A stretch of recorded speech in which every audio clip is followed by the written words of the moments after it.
खरेदी विश्वासाची, खरेदी आनंदाची, योग्य दर, विनम्र सेवा, पलूसच्या आनंद बाजारची।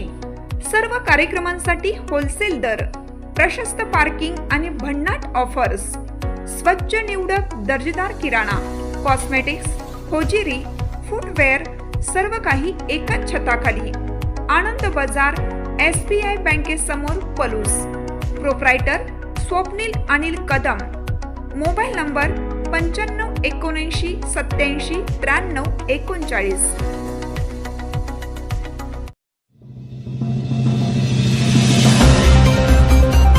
पलूस शहरात अतिक्रमण विरोधात नगर परिषदेचा धडाका, रस्ते मोकळे करण्याचे गटनेते गणपतराव पुदाले यांचे आवाहन। पलूस शहर झपाट्याने वाढत आहे। दिवसेंदिवस शहरात मोठ्या प्रमाणावर वाहतूक कोंडी होत आहे। रस्त्यावर लहान मोठे अपघात होत आहेत। यावर उपाय म्हणून वाहतुकीची वाढती कोंडी लक्षात घेऊन पलूस नगर परिषदेने शहरातील सर्व मुख्य व अंतर्गत रस्त्यांवरील अतिक्रमणे हटवण्याची मोहीम हाती घेतली आहे। नागरिक, छोटे मोठे दुकानदार आणि व्यापाऱ्यांनी प्रशासकीय कारवाई टाळण्यासाठी रस्त्यावर अतिक्रमण असल्यास प्रशासनास स्वतःहून सहकार्य करावे व प्रशासकीय कारवाई टाळावी, असे आवाहन पलूस नगर परिषदेतील काँग्रेसचे गटनेते गणपतराव पुदाले यांनी केले आहे। पलूस शहरात मोठ्या प्रमाणावर मुख्य रस्त्यांसह अंतर्गत रस्त्यावर वाहनांची वर्दळ वाढली आहे। रस्ते अपुरे पडत आहेत, त्यामुळे लहान मोठे अपघात होत आहेत। या पार्श्वभूमीवर पलूस नगर परिषदेने रस्त्यावरील अतिक्रमण काढण्याची मोहीम हाती घेतली आहे। त्यामुळे काँग्रेसचे गटनेते गणपतराव पुदाले यांनी अतिक्रमणे काढण्यासाठी सहकार्य करण्याचं आवाहन केलं। गणपतराव पुदाले म्हणाले, वाढलेली वाहतूक, अरुंद रस्ते यामुळे शालेय विद्यार्थी, महिला, नागरिक यांना रस्त्यावरून जाणं मुश्किल झाले। लहान मोठे अपघात होऊन काहींना आपला जीव गमवावा लागला आहे। ही अत्यंत चिंतेची बाब आहे। नगर परिषदेने सर्व लोकप्रतिनिधींच्या संमतीने शहर अतिक्रमण मुक्त करण्याचा निर्णय घेतलाय। सध्या या मोहिमेची सुरुवात आमनापूर रस्त्यापासून करण्यात आली असून बाजारपेठ, शिवाजीनगर रस्ता, मराठी शाळा, कन्या शाळा आणि क विद्यामंदिर परिसर महामार्गावरील सर्व अतिक्रमणे काढण्यात येतील। रस्त्यावरील शेड, खोकी, स्टॉल, हातगाडे, हत्ती गवत तातडीने काढून घ्यावीत, जेणेकरून प्रशासनावर बळाचा वापर करण्याची वेळ येणार नाही, असा इशारा गणपतराव पुदाले यांनी दिला आहे।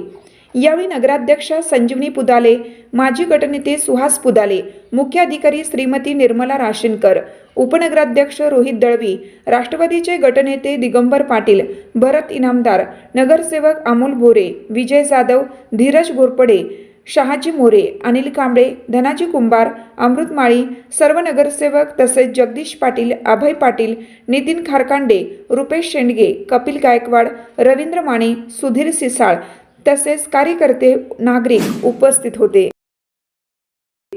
आजच्या या पलूसच्या वाढत्या लोकसंख्येनुसार आणि येणारी वाहनांची ट्रॉफिक याचा विचार करून नगरपालिकेनं आणि सर्व नगरसेवकांनी आम्ही सगळ्यांनी मिळून रस्त्यावर जे अतिक्रमण आहे ते काढायचा निर्णय घेतलेला आहे। त्याचं काम चालू झालेलं आहे। सध्या आपण धोत्रे डॉक्टरच्या पर्यंत हा काम चालू ठेवलेलं आहे। तसेच बाजारपेठ असेल, शिवाजीनगर रस्ता असेल किंवा इकडं मराठी शाळा, कन्या शाळा, हायस्कूल, लक्ष्मणराव किर्लोस्कर हायस्कूल, हे सगळेच रस्ते अतिक्रमण जिथे जिथे असतील ते अतिक्रमण हटवायचा निर्णय आम्ही सगळ्यांनी घेतलेला आहे। तर सगळ्या व्यापाऱ्यांनी आणि सर्व नागरिकांनी आम्हाला सहकार्य करायचं आहे। अलीकडच्या काळात आपण जर बघितलं तर लहान लहान मुलांचे ॲक्सिडेंट झालेले आहेत आणि ह्याचा विचार केला तर आपण कुठं चाललो आहे, आपण काय गावासाठी करतो आहे, हा एक प्रश्न मोठा निर्माण झाला आहे। तर कुणाचं जात असेल किंवा अतिक्रमण असेल तर तिने अगोदरच काढून घ्यावं। पुन्हा अचानकच आम्हाला आले आणि तिने ते आमचं शेड काढलं किंवा खोखो मागं सारलं असा पुन्हा आमच्यावर दोष ठेवू नका।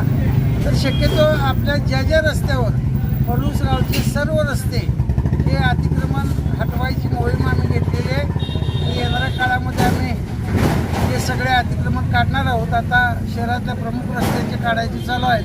तसेच प्रभागवार जिथं अडचण असेल तिथे सुद्धा काढायचा हा कार्यक्रम चालूच राहणार आहे।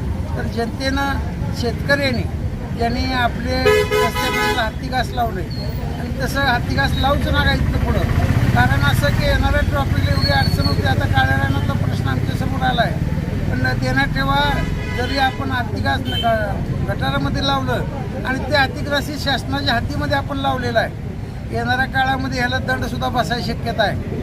बाबा आपण अतिक्रमणमध्ये काय केलेलं असलं, पीक वगैरे अतिघास असेल त्याला दंड बसायला